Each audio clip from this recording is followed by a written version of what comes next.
What happened to Harry's maternal grandparents? What are the 12 uses of dragon's blood? What were the names of Hermione's parents? And how do centaurs reproduce? These are just some of the truly unanswered questions in Harry Potter.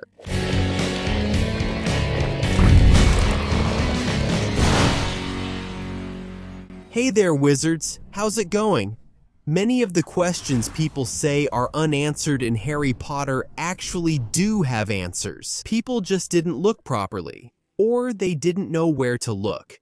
That's because they either only watched the movies, or missed something in the books. Or maybe because they don't follow the Harry Potter universe in depth through the texts on the official website or the extra books published, which are written by J.K. Rowling. Or maybe they've never seen questions that have already been answered in interviews, podcasts, and so on. But that doesn't mean there aren't unanswered questions. They exist, and they drive me crazy. So today, we're going to dive into these unanswered questions. Personally, these are really my own questions, you know? Like, I wish I knew the answer, but I don't, you know? And there is no answer. Of course, maybe you'll feel like something's missing here, and you can leave it in the comments. Who knows, maybe we'll make a part 2 of this video here, with more unanswered questions. Or maybe a question that you think doesn't have an answer. Or maybe some question that you can send in. Maybe it has an answer. It's important to point out that at the time this video is being recorded, the Harry Potter series hasn't aired yet, so maybe some of these questions could be answered in the series. But if you're watching and the series has already been released and already has answers, just know that when I recorded this, it didn't. And look, they're not things of, wow, utmost importance either. They're unanswered questions, things I'd like to know. The first question is, what happened to Harry's maternal grandparents? Lily and Petunia's parents? Well, we know very little about them. We know that they were very happy about Lily being a witch. That they took Lily to platform 9 3/4 back in 1971. When she, went for her first year at Hogwarts. We know that they had some contact in Lily's adult life. When she was almost an adult, because there's that meeting between Petunia and Vernon with James and Lily. That happens while Lily was in her last year at Hogwarts. And in this case, Petunia and Lily's parents are alive, right? But then, in a very short period of time, they just die. Like, they both die, Mr. and Mrs. Evans, whose names we don't even know. That's something I also want to know, their names. What's Mr. Evans' name? What's Mrs. Evans' name? Is it relevant? It isn't, but I'd like to know. And then, I wanted to know how they died. I mean, they died of natural causes, that's what we know. They had a natural death. But when did they die? Had Lily already finished school? Because students graduate from Hogwarts at 17. So, we have 4 years there until Lily's death, right? At 21. We have 4 years, 17, 18, 19, 20, 21. Almost 5, right? Let's put it that way. She graduates at 17, almost 18. So, we have this period of 4.5 years, almost 5 years. In these 4.5 years, Lily's parents died, right? Before she had Harry, before Harry was born, or maybe Harry. They saw Harry being born. Because James's parents didn't get to see Harry being born. James's parents died shortly after James and Lily's wedding. They died of dragonpox. But as for Lily's parents, we don't have any information about how they died. They died of natural causes, okay.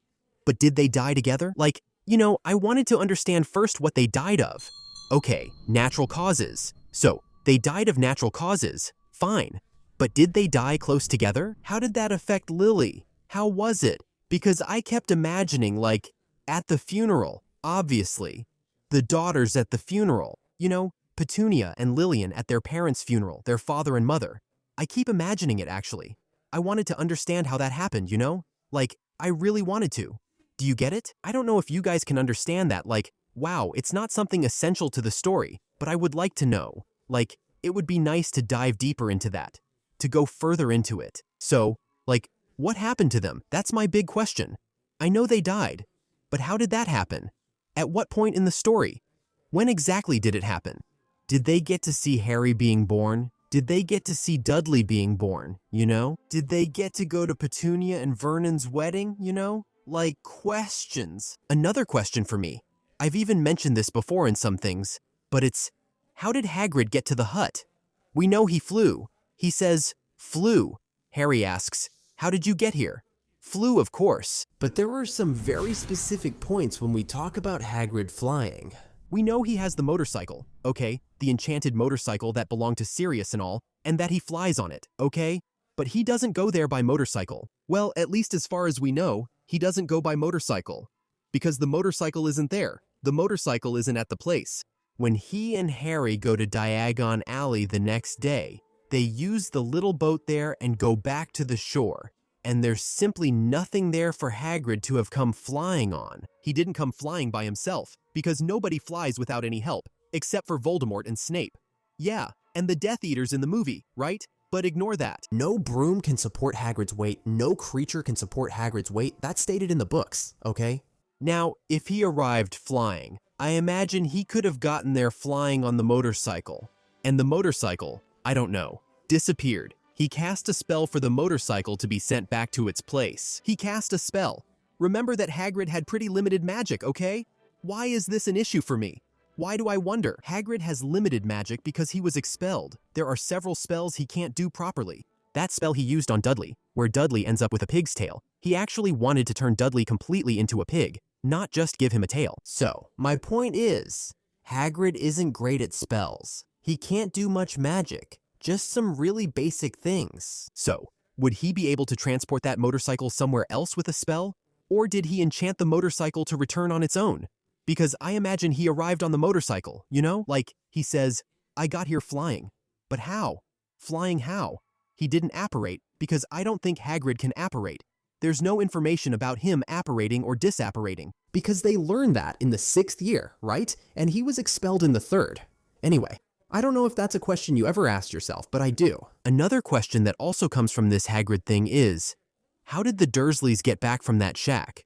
Because the only boat there was, Hagrid used with Harry. Did the Dursleys stay there waving, asking for help, something like that, to get someone to take them back to the coast? I think that would be pretty plausible, you know? The next day, they could have been signaling to some nearby boat, and then they were taken back. Because Hagrid uses the little boat and they leave, right?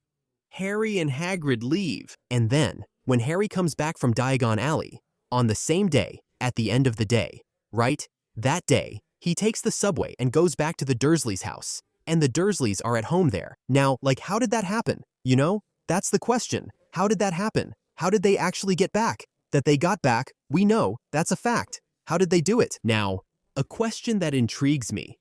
Ever since I read Sorcerer's Stone, this has really intrigued me. What on earth are the 12 uses of dragon's blood?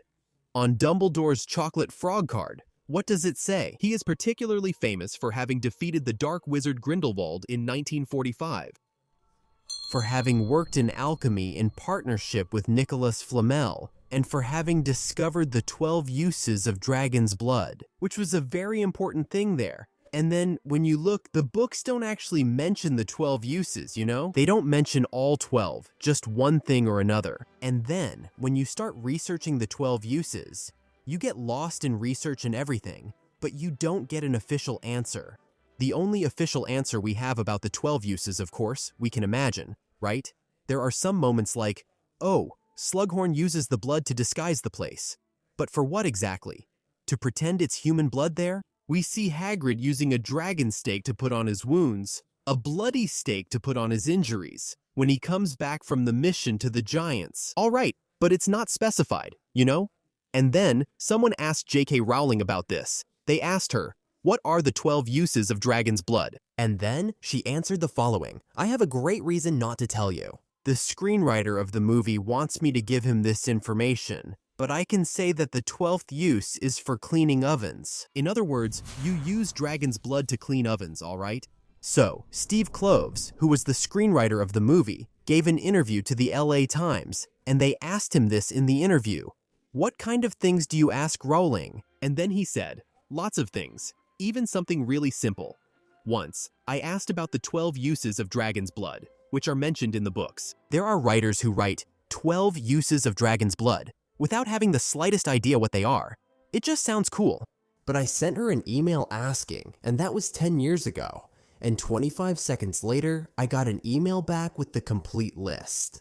So, there are the 12 uses. It's complete. Tell me everything, the interviewer asked. She only mentioned the oven cleaner in interviews. And then, Steve Kloves replied.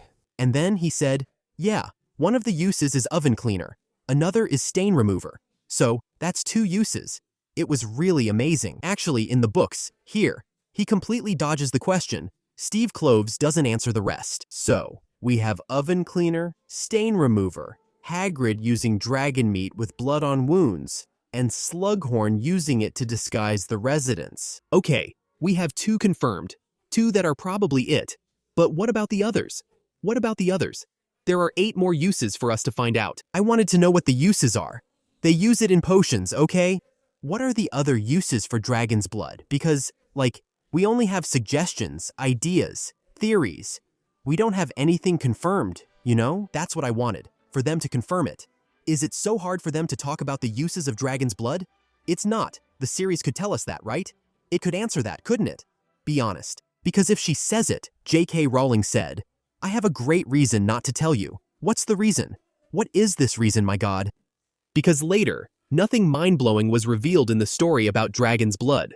Man, I want to know what the 12 uses are.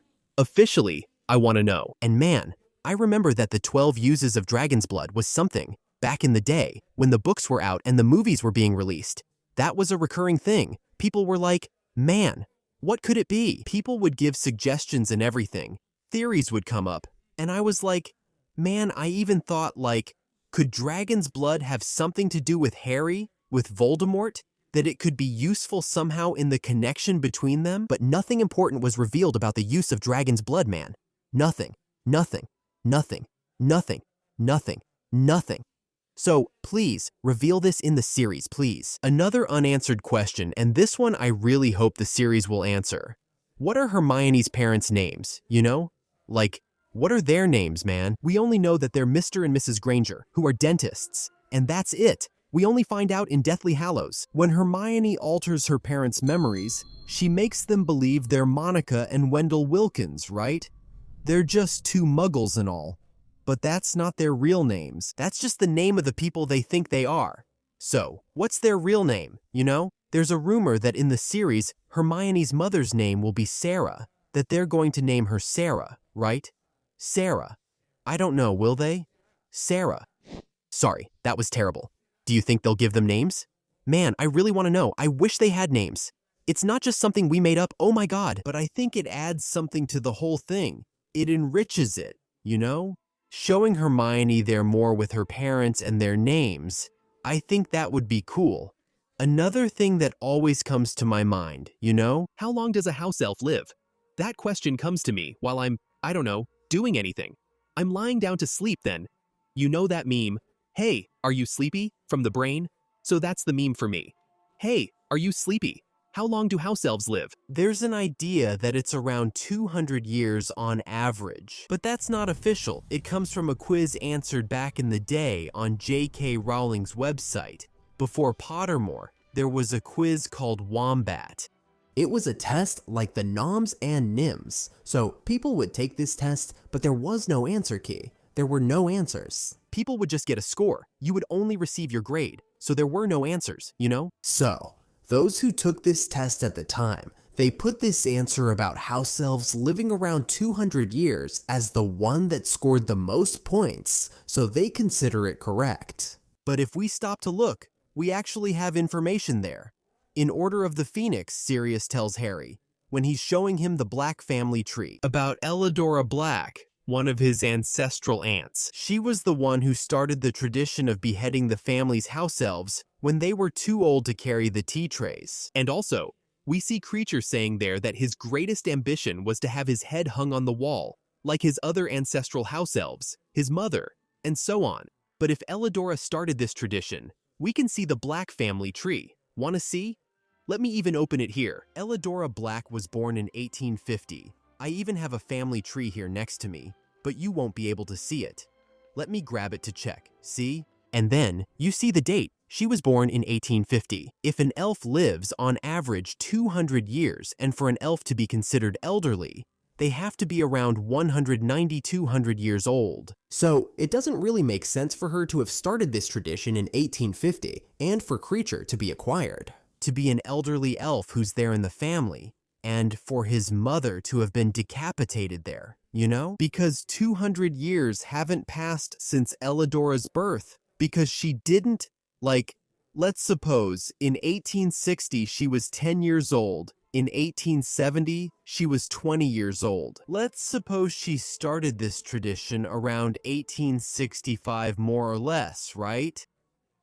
So it doesn't add up that Creature's family already had several heads there, you know? Because they were decapitated, right? Following this tradition, considering she was born in 1850. And, you know, there's not enough time, and the story takes place. Creature, we meet in 1995.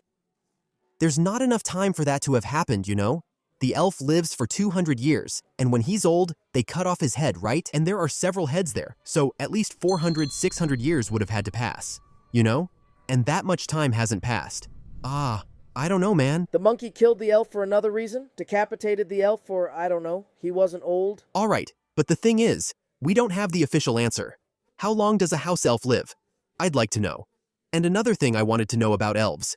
Who were Dobby's father and mother? You know, I really wanted to know that, man. Is it relevant to the story? It's not relevant. But I wanted to know. My thirst for more of the story makes me keep asking these things. Who were Dobby's parents, you know? Like, were they part of the Malfoy family? And was Dobby born there already? Or was he acquired by the Malfoys? You know? What year was Dobby born? We know the day he was born, but we don't know the year. How old was Dobby when he died? You know? Because to me, I see Dobby as a young house elf. I don't know, I'd say Dobby is about 20 years old, you know? Like, I don't know, maybe he's older. Although he does say, right, that history is about to repeat itself with the Chamber of Secrets. So maybe he's a lot older. But to me, his energy feels like he's about 20 years old. He probably is much older though. But another unanswered question. When was Dobby born? What year was he born, you know? Okay, who are Dobby's parents? What year was Dobby born? Now, names. The lack of names for things too.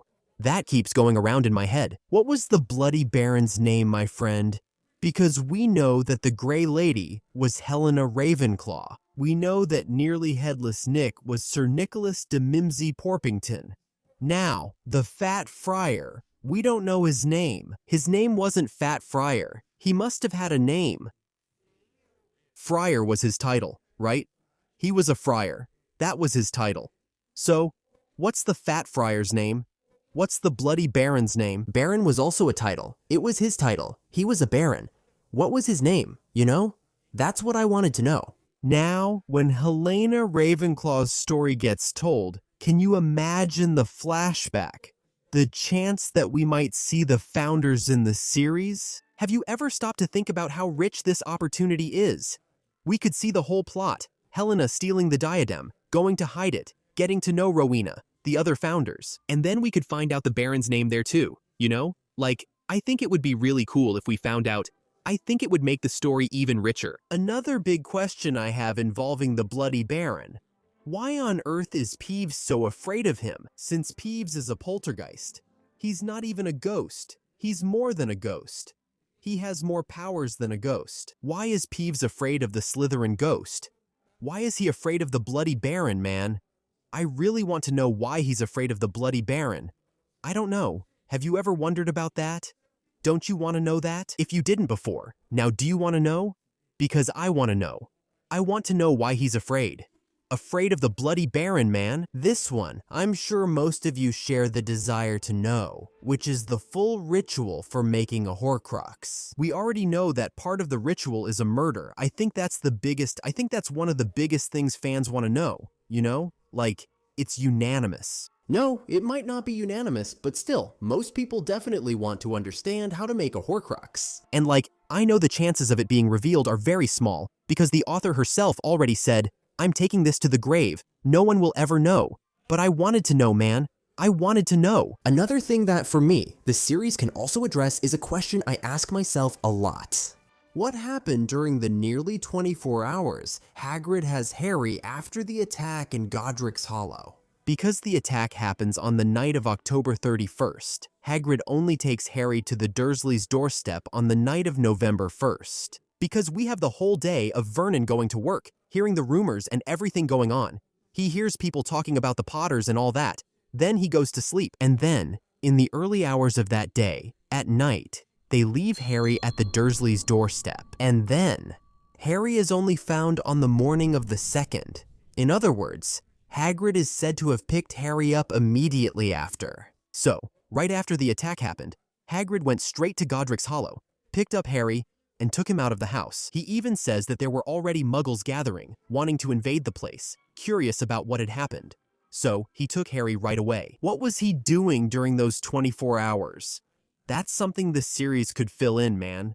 Maybe that was, I don't know, maybe it was just a slip-up by J.K. Rowling when she wrote the story and she didn't even notice it. Because there are some time lapses, some timeline mistakes throughout the story. You know? It happens. It's normal. So, but it would be cool if they addressed that in the series, you know?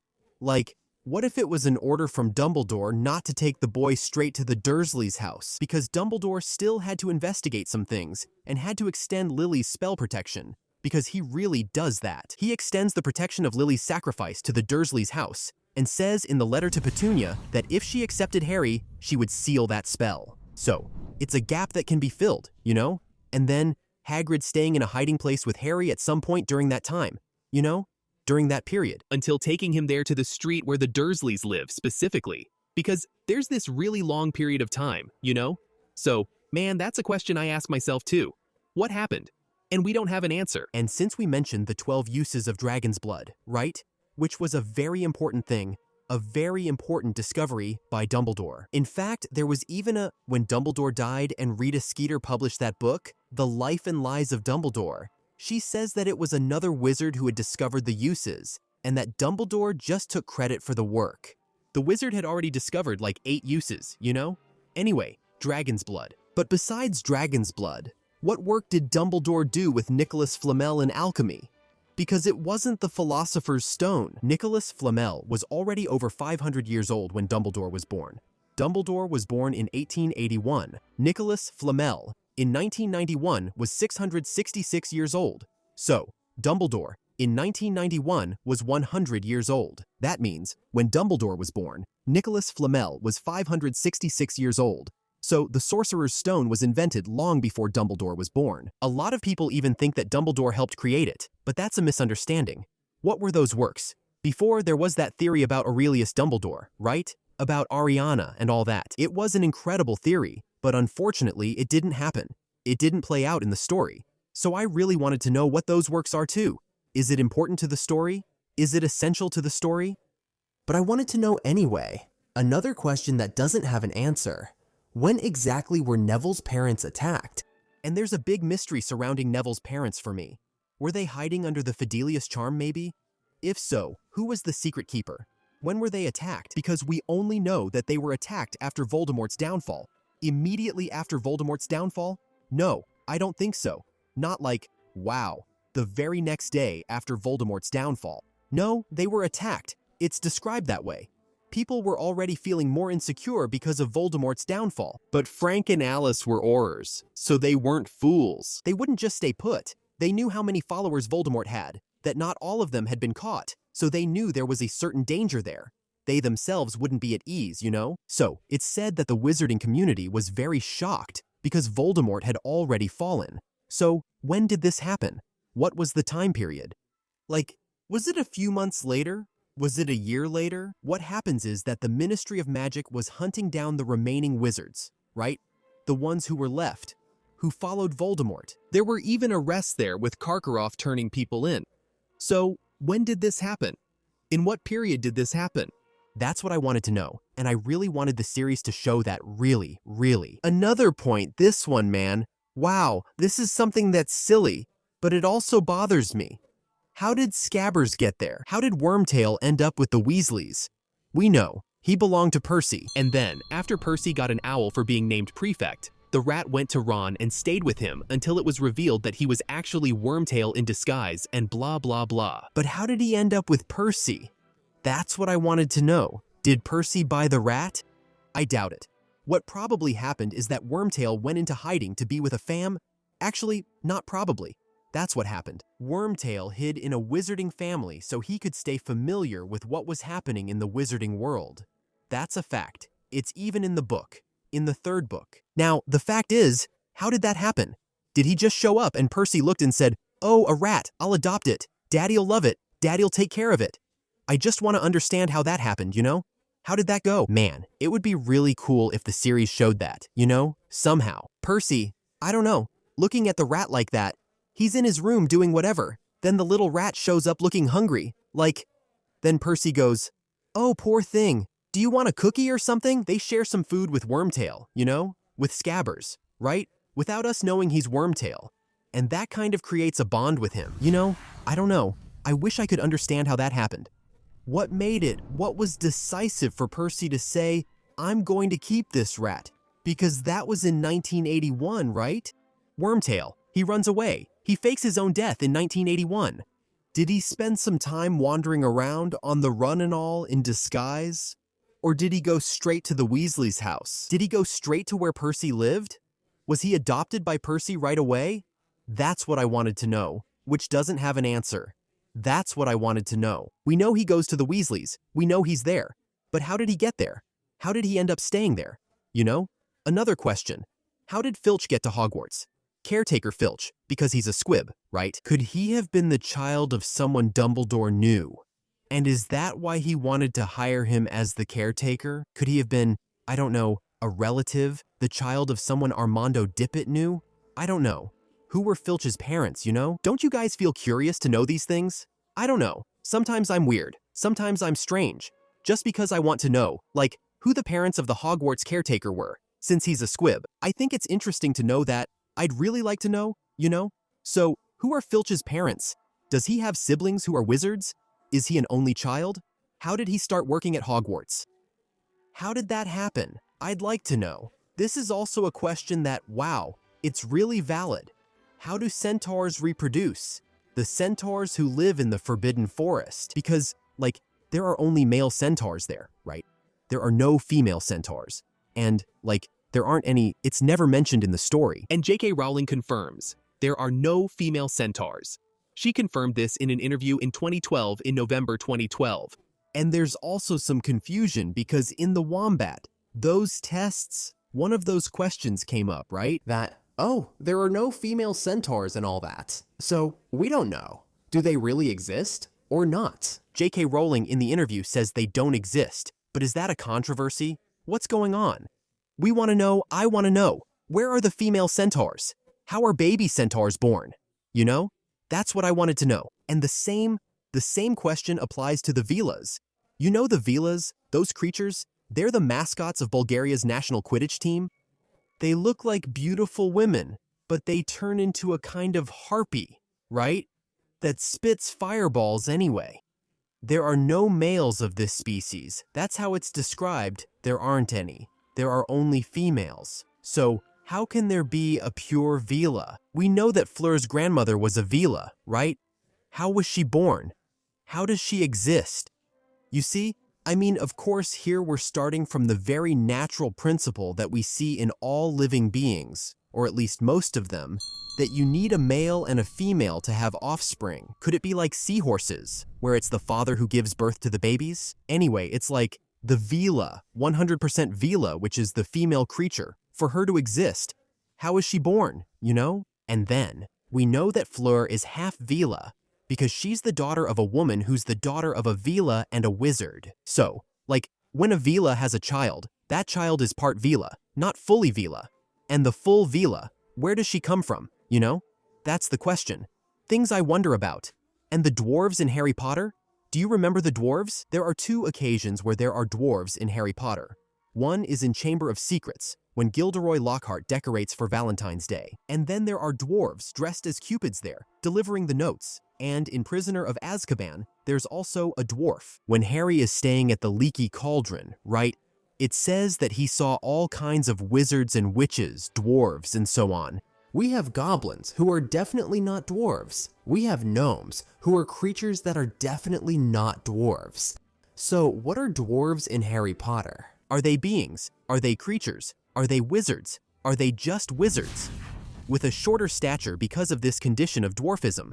What are dwarves? They disappear. They just disappear in Harry Potter, and I really want to know. Another one.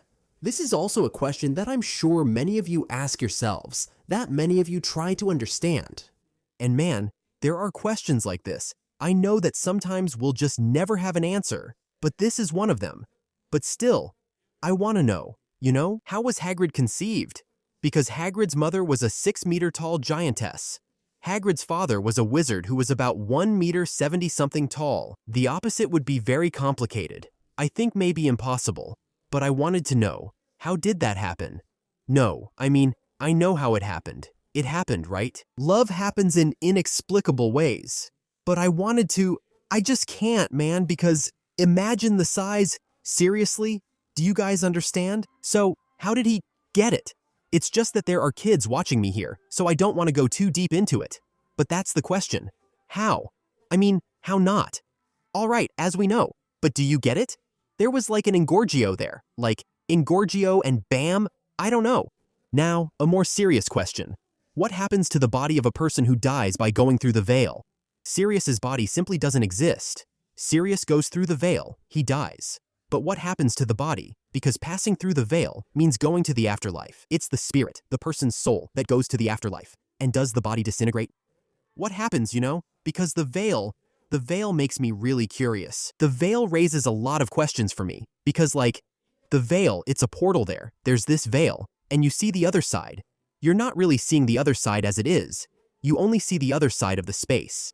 I look here, it's as if this right here, I'm on this side of the veil. And here's the other side of the veil. You look, you see. But the person passes here, died. Okay? Okay. But man, what happened to the body? Is it disintegrated? Does the body disappear? There's no way the physical body can go to the afterlife, which isn't physical. It's immaterial. You get it? What happens to the body? And last but not least, what spell did Molly use to kill Bellatrix? I don't know if it's because of jealousy that this question is in my head. It's not mentioned in the books either. It's not in the books. It doesn't say which spell she uses. But which spell does she use? Because it's not a killing curse. It just says this here. Molly's spell flew under Bellatrix's outstretched arm and hit her in the chest, right over the heart. Bellatrix's triumphant laughter froze. Her eyes seemed to pop out of their sockets for a split second. She realized what had happened and then collapsed. And the crowd watching cheered, and Voldemort screamed, it wasn't an Avada Kedavra. Because with Avada Kedavra, the person doesn't react. They just get hit and die. Bellatrix gets hit, and it's like she goes, and dies, So, what spell was that? I really want to know what spell that was, man. In the movie, they made Bellatrix shrivel up and explode, right? That was really weird, by the way. But I really want to know. What spell could that be, man? It hit right in the chest, struck her heart, and she just went, and died. Anyway, these are the questions, at least the ones that came to my mind while I was making this list. There are probably more unanswered things that I didn't remember to include at the time. But tell me, are there things you're unsure about and don't have an answer for? Do you think there's no answer? Have you never seen an answer? Comment down below, and who knows, maybe I'll do a part 2 of this video, and maybe in the series they'll answer some of these questions, right? Let's hope. Let's hope. After the series comes out, we'll come back to this video so I can analyze it to see what was answered and what wasn't, alright? I'll see you in the next episode, at the Leaky Cauldron, and until then, mischief managed.